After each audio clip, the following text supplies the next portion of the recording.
İran Xarici İşlər Nazirliyinin hüquqi və beynəlxalq məsələlər üzrə müavini Kazım Qəribabadi ABŞ-dan öhdəliklərinə qayıtmağa hazır olduqlarını göstərən mesajlar aldıqlarını, lakin danışıqların bərpası ilə bağlı hələ qərar verilmədiyini bildirib. APA'nın Tehran bürosu xəbər verir ki, bu barədə İRNA məlumat yayıb.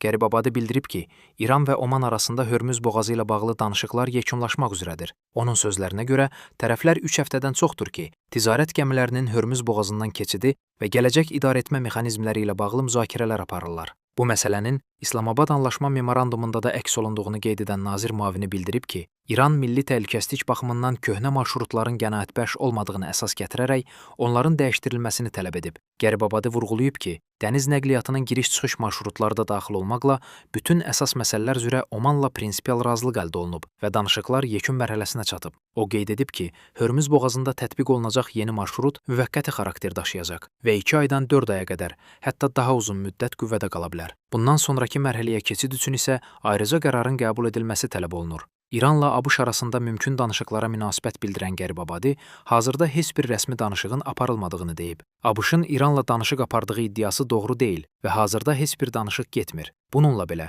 ABŞ-dan onların öz öhdəliklərinə qayıtmağa hazır olduqlarını göstərən mesajlar almışıq. Bu mesajlar qəbul edilib, lakin növbəti mərhələyə keçidlə bağlı hələ qərar verilməyib və məsələ müzakirə olunur deyə o bildirib. Qəribabadi Pakistanın İran nümayəndə heyətini səfərə dəvət etdiyini də təsdiqləyib. O bildirib ki, Pakistanın Xarici İşlər Naziri və parlament sədrinin dəvəti doğrudur, lakin səfərin yekun tarixi hələ müəyyənləşdirilməyib.